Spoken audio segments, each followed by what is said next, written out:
Hello, this is Tim Campso with TBC Action Coach of Indiana with our Business Spotlight series. The purpose is to interview local business owners and promote them on our social channels and email database. This is a free service we're providing because when every small business is strong, the economy is strong. Today, I have the pleasure of meeting with Kevin. Kevin, it's great to have you on the program today. Welcome. Hey, I appreciate the opportunity to talk about our work. Thank you. Awesome. Well, let's start with having you introduce yourself and just tell us a little bit of your background story. So, Dr. Kevin Berkopes, I'm the CEO of Crossroads Education, which is formed out of the research that I did in my academic work. And I guess a quick background story. I spent the early part of my career traveling the US and working in low resource communities in education spaces from kindergartners through graduate school. And everything that I learned from that is what the companies that we operate in, the teams that I've built have focused on. And it's trying to innovate around what it means to improve the education system to a level of equity that right now the current system doesn't support. I have a background in a PhD in mathematics, have spent most of my career thinking about the balance between software, machine learning, and kind of tech-enabled services. So what people are good at and what software is good at, and that is definitely a reflection of what our companies are doing today. Fantastic. So, Dr. Kevin, are you you're here local in Indiana? Is this home for you? Yeah, I'm an Indiana boy. So I grew up between two cows in a barn, but also have uh, the other side of my family is Berkopes, which is Slovenian immigrants. We moved to Hawville on the west side of Indianapolis, which is where all my businesses are located, in a neighborhood that we value as home, and one that we're investing in heavily. Fantastic. So, tell us a little bit more about your business. If I was to say, what's your 60-second commercial? How would you describe your business?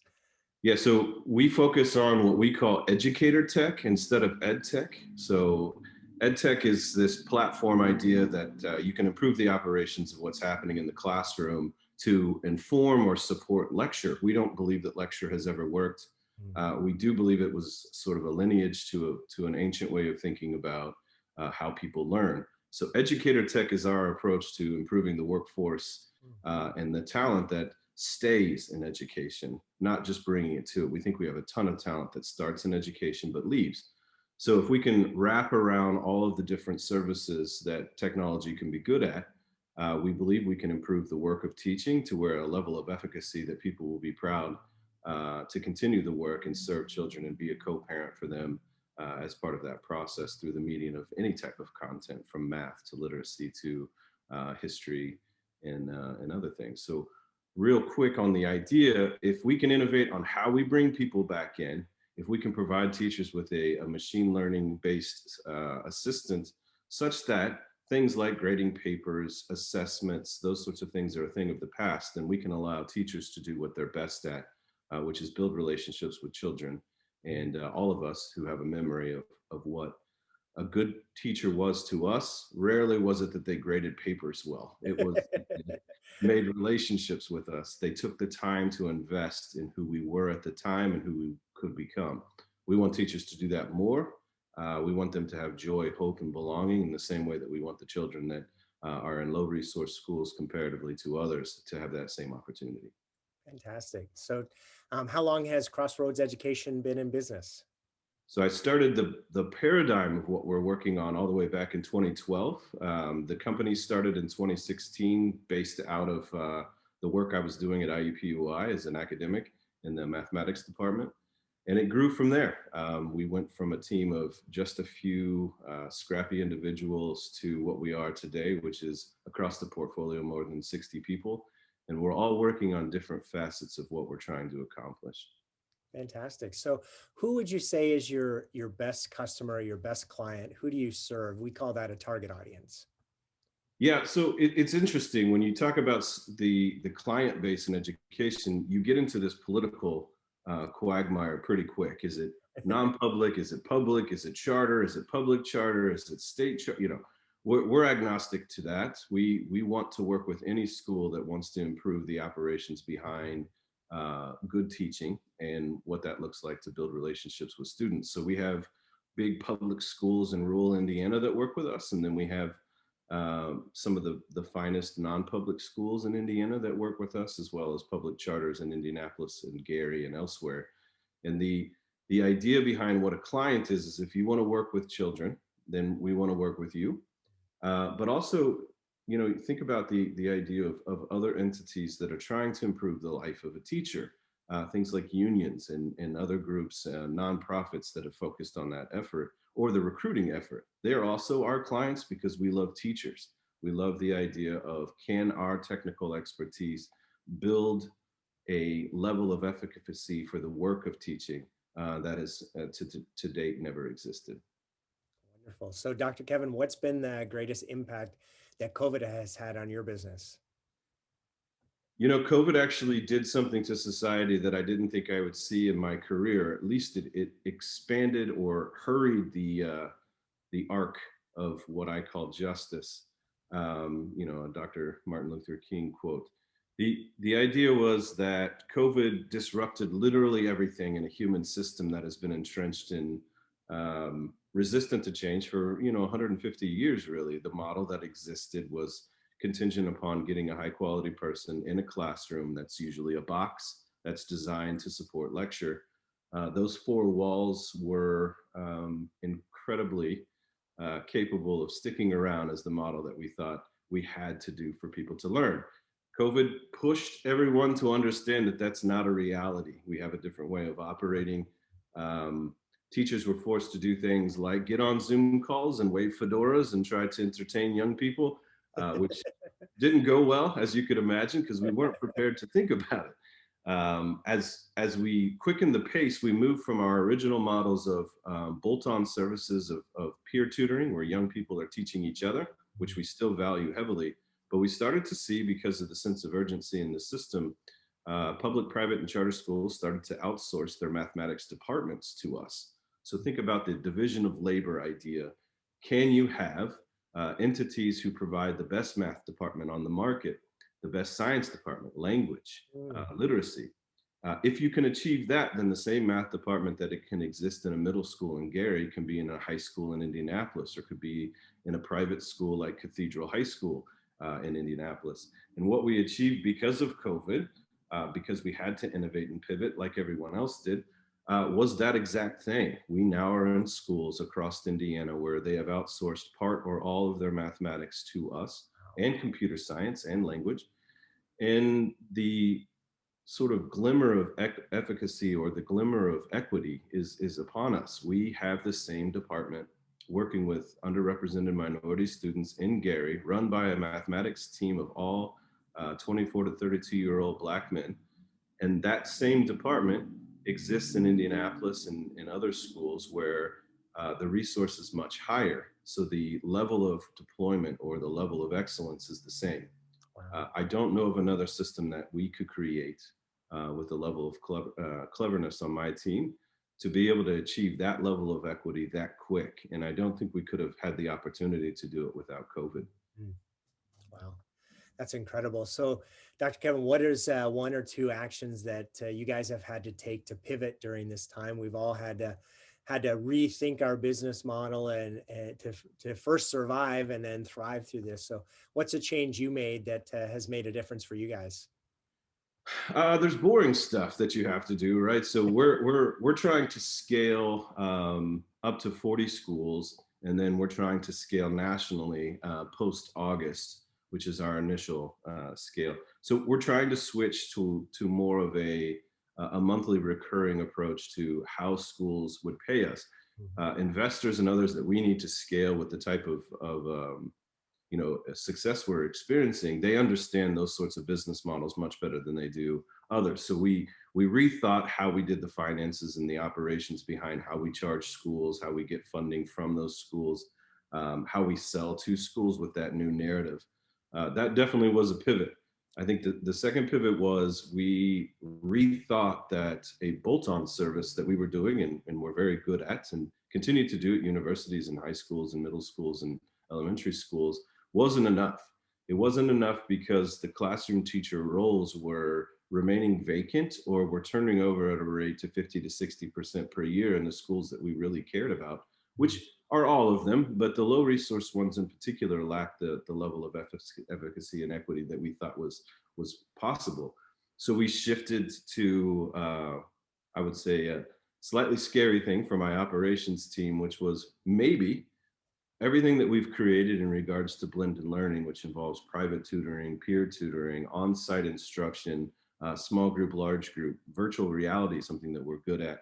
We we had to rethink, could we run classrooms the same way that we were running tutoring facilities that cared about joy, hope, and belonging, but through the medium of content, connected and built relationships with kids? The answer was yes. We're always scared of new pivots and things that are innovative. And I've built a team that is very good at telling me what they're scared about and then how to solve that problem. And we were worried about, what if we had 1,500 students like we do today, where we were the teacher of record, not a teacher, but a team? What would that look like? How would the system react to that? Who would be relatively upset that that was successful? Who would be our champion? So those are the types of pivots we had to do as a team, and everything that we've been able to accomplish is because my job as a CEO is to build the best team, the most diverse and robust team possible to solve, complex problems that a human system would create for us.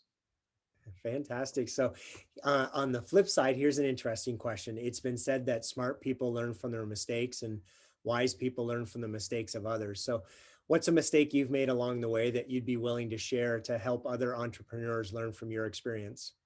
Yeah, I love that quote, and I empathize with the plight of being an entrepreneur. I am one, have been from the beginning. Basically, trying to figure out. I have a bit of an error in my code. I don't think things should always be done the same, because I think they're rendered obsolete pretty quickly by the passing of time. I think people need to understand the pure risk behind being an entrepreneur. You are asking other people to follow you when you don't know if you're going to be successful. You are putting yourself financially, personally, and business-wise at risk.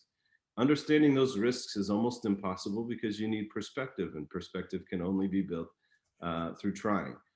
So don't be scared of mistakes, right? The number of mistakes that you're going to be making as an entrepreneur are many. Get a group of people that you can sit down at breakfast with on a regular basis and say, I'm definitely not knowing what I'm doing right now. Can you help me? Be brave enough to ask questions, be brave enough to understand, and humble enough that you don't have the answers to everything. And I've always tried to figure this out, Tim. I don't know if this resonates with you or not. I think there's a balance between confidence, which is what is needed to be an entrepreneur, and it's also needed to attract people to come to your mission, which you cannot do alone. And if you can't attract people, you're not going to win. There's a balance between confidence and arrogance. And to me, confidence is something where it's very different than arrogance. There's a humble confidence, there's a humble capability that I think charisma and charismatic leaders build from. But it's a fine line between arrogance. Arrogance is something where you cannot build the team that you need because you are, as you could define arrogance in your mind right now, you're incapable of keeping. You can attract them initially, but keeping them for a longevity is impossible if you're arrogant. The difference between arrogance, where you can't create a team, and in my opinion, confidence, is that at some point you're going to look around and realize that you have built the team that you need, and they're here to stay. They're loyal to the cause and the mission of the company, not just to you as an individual, though that is helpful. We all need loyal friends, but being loyal to the mission and the pivots that are required to achieve that mission are really important.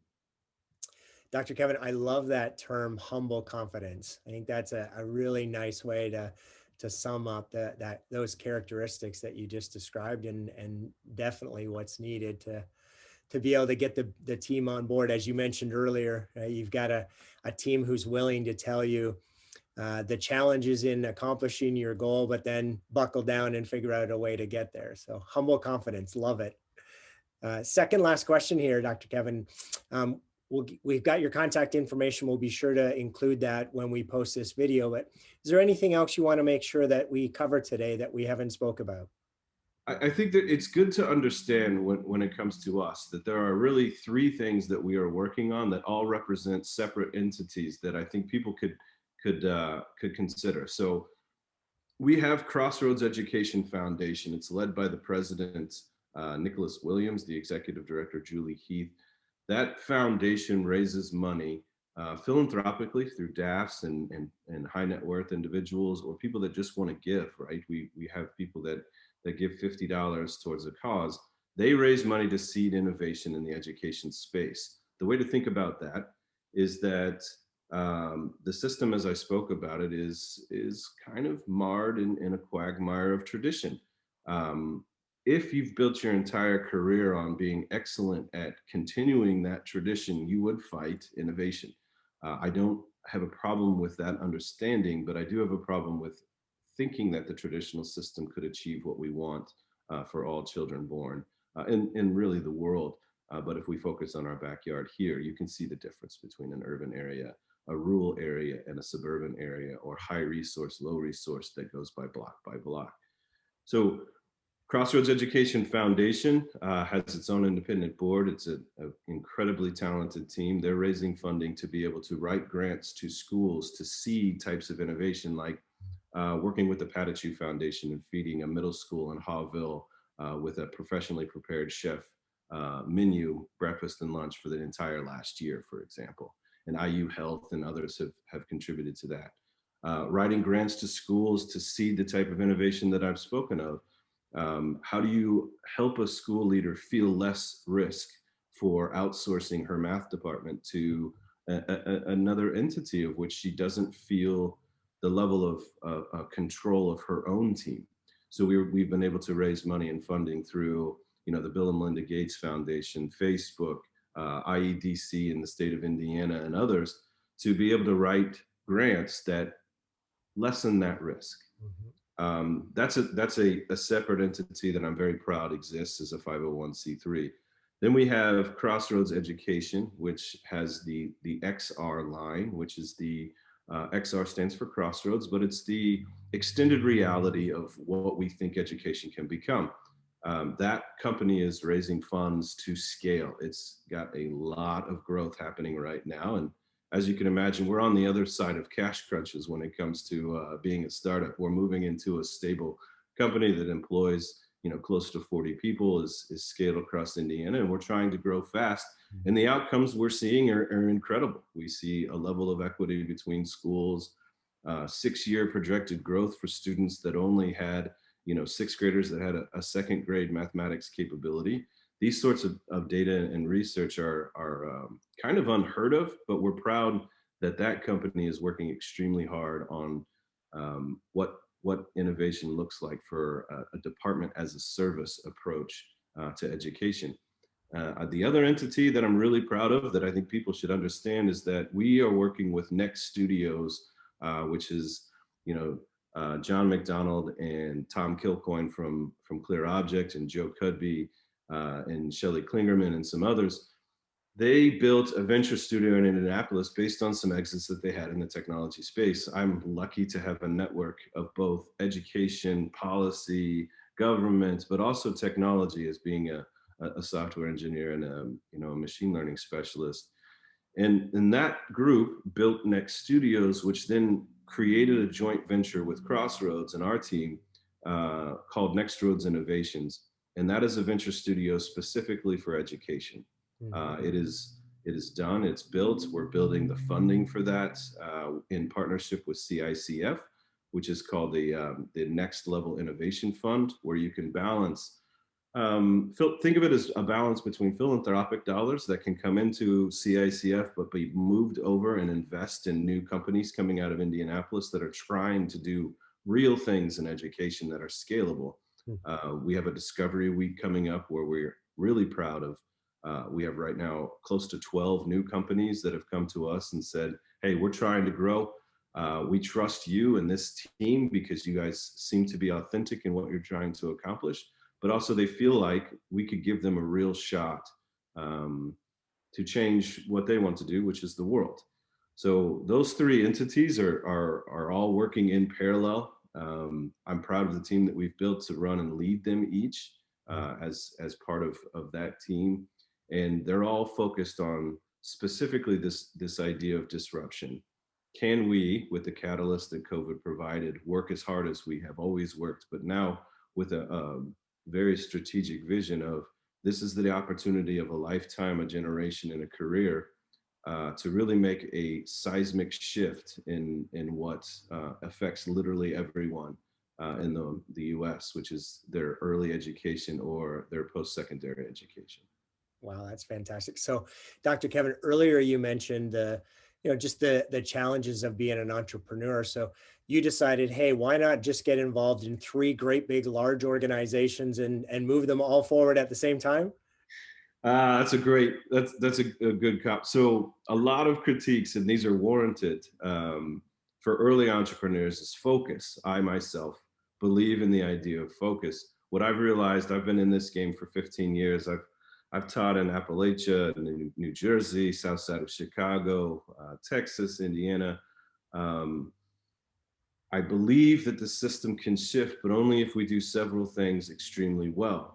Yeah. Each of these operations are working on a specific facet of a group approach to what we need in the system. We need to be able to find and build new companies that have ideas that come from outside of the head that you're looking at right now, right? There's amazing ideas that are out there. There's amazing entrepreneurs that can take that and run through walls to make it into a vibrant company.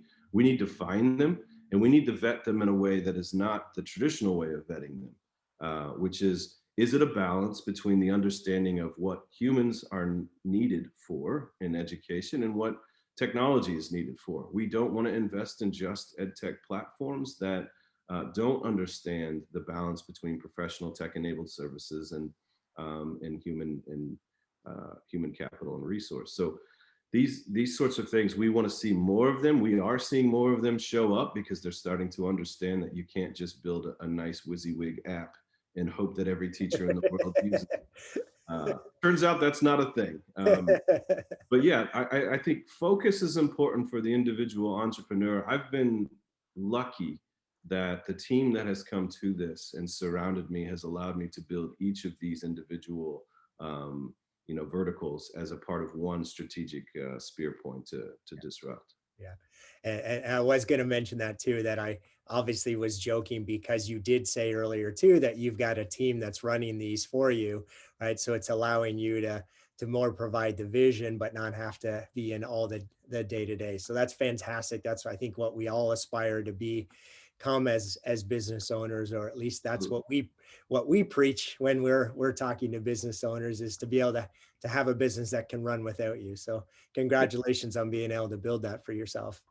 And it takes a level of that humble confidence too when you start to realize that your value doesn't live in the operations, sales, accounting, these different marketing, these different parts that you used to do all by yourself, where you were writing paychecks and you were trying to figure out new insurance policies and negotiate rent and everything else, right?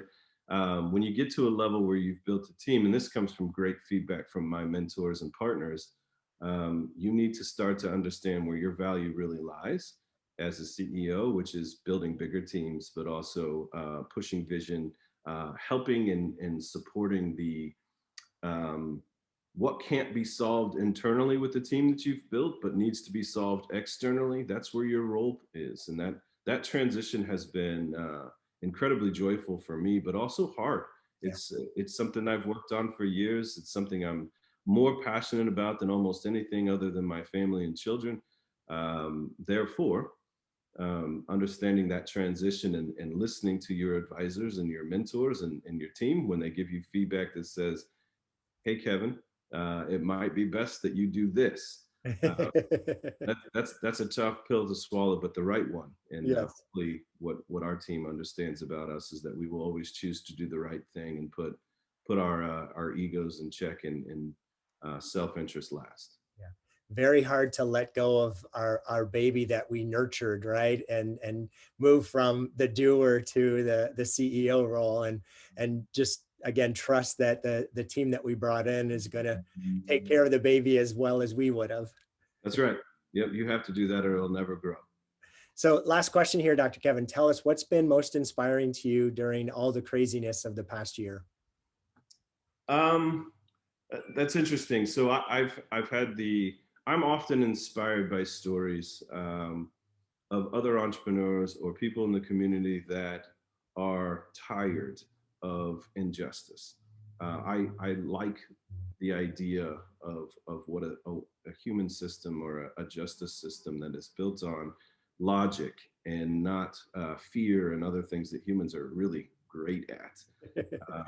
So I've been very inspired by the receptiveness to different thought processes, the questioning thoughtfully of the human systems that are in the justice system, in the education system, in the financial system, even as far as what it means to have equitable access, what it means to be born in the U.S., where you don't get to choose your neighborhood, your family, or your school. And can we create a system that when you don't get to choose those things, which are in fact true, that you have a real shot at being happy, joyful, and thriving adults? I'm inspired by people in healthcare that are thinking that way. I have some really good friends at a lot of the different institutions in Indianapolis. The financial approach to supporting entrepreneurs. And I think it's beautiful to watch schools and teachers and how they understand their role as part of being a co-parent. I say that with not trying to be in any way offensive, but if children are being watched by some other adult or a mix of adults more than 8 hours a day, they are co-parenting your children. Sure. And we want that co-parent, as anyone that has children, to be as best as possible for all parents, which parenting is very hard. I'm inspired by people that are trying to navigate that now. Even if you have high resource or a good support network, it's really hard. So we need these other parts of that parenting paradigm, which involve school and faith and community center and family and extended family. If we can get those groups to start talking to each other, which I'm inspired to say that they have because of COVID, I think we're onto something. Yeah, fantastic. Thank you so much for sharing today, Dr. Kevin. This does conclude our interview. For those listening, if you've heard something that is intriguing to you, please reach out to Kevin and his organization, whether it be you want to donate money and help the cause, that they would greatly appreciate that. If you're in the education system and would like to take advantage of the opportunities that Dr. Kevin shared today, we will include his contact information along with this video. Please reach out to him and see how Crossroads Education can help you further your organization, further your cause, or just help you to give back to a great organization and invest in the future of their business. As a thank you to everyone that we have on the program, we offer a complimentary coaching session. So Kevin will talk about that offline. It's been an absolute pleasure learning about you today, Dr. Kevin, and I wish you tremendous success. Yep. Thanks for the opportunity. You're welcome. Have a great day.